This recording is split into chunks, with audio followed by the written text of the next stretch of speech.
Sheriff Bebu, always great to talk with you. Jenny, thanks for having me back on an important day. It is an important day. And yesterday, President Obama gives Attorney General Eric Holder a complete vote of confidence. As far as I can tell right now, the president is the only one that's defending him. Your thoughts on all of that? I have absolutely no confidence. And for the president to blindly protect the Attorney General of the United States gives me further pause and suspicion of what the heck is going on in the White House and in D.C. Our government to aggressively fight the state of Arizona, to undermine the rule of law, to attack law enforcement the way they have, and now to find out that our own government, Eric Holder, Barack Obama, have literally facilitated 2,000 weapons, fully automatic weapons, 50 caliber sniper rifles into the hands of the very criminals that we're fighting. This is outrageous. We believe that those responsible need to be held to account criminally for these charges. Mm-hmm. And there's 200-plus people in Mexico who have been killed, and now we have Agent Brian Terry, a hero, a protector of ours, who is murdered, and nobody's taking responsibility for this.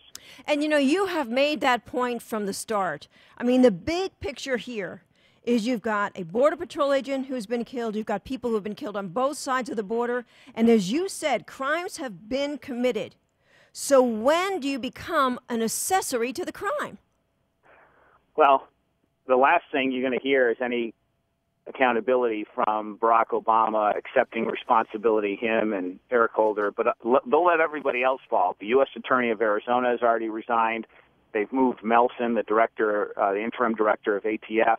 And the footsteps are right at his door now. And today, all of us are coming together, the elected sheriffs of Arizona, and we have not just Republicans, we have Democrats. We have 5 Democrats and 5 Republicans that are standing together. And what we're calling for, and all of the sheriffs agree, how could this have happened? How could our own government arm the most violent criminals in North America? Because there's no reasonable answer that could ever be given.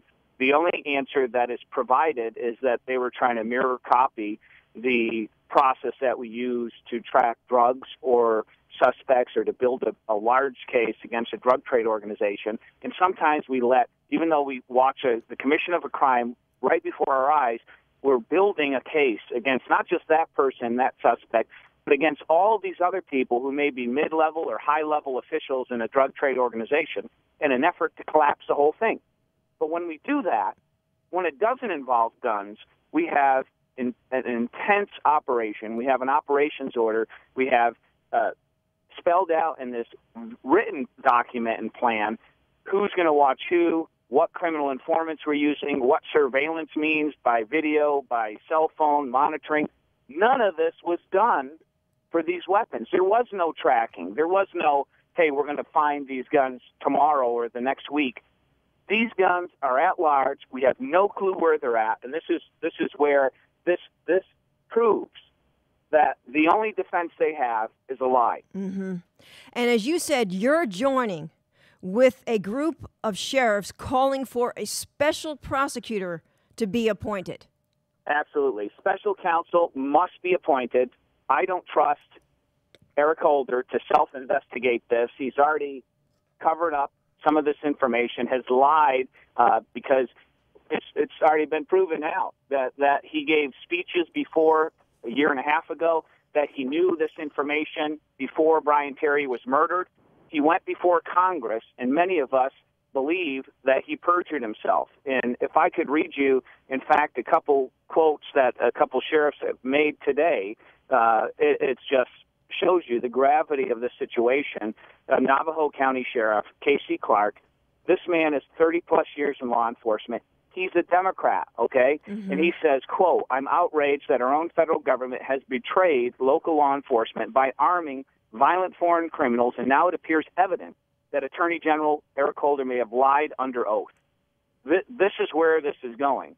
And everybody in law enforcement feels a sense of betrayal, because it's not just you're arming the cartels in 142 crime scenes these weapons have turned up. You have to imagine, most criminals don't leave their guns behind unless they're killed or shot or in the disarray of the fight.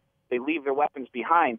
So how many more crimes in Mexico have been committed? People have been murdered when we know 42,000 people have been murdered down in Mexico, have been killed in this war against the cartels versus the government.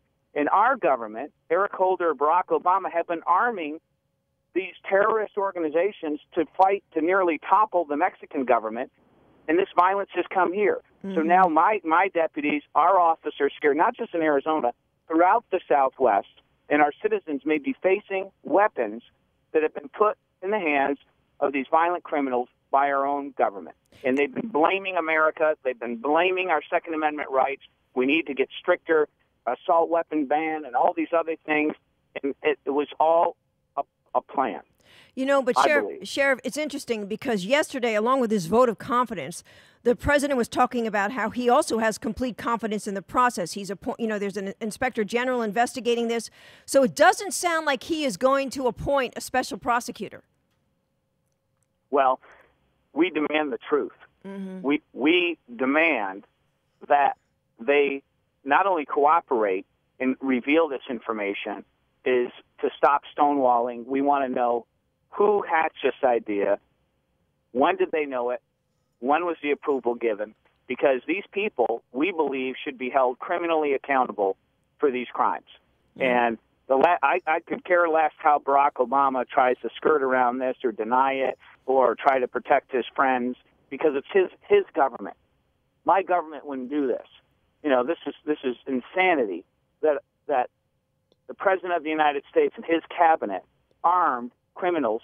Forget the fact that we've broken several treaties by arming the criminals who are fighting a foreign government, our neighbor, who's America's number 2 trading partner.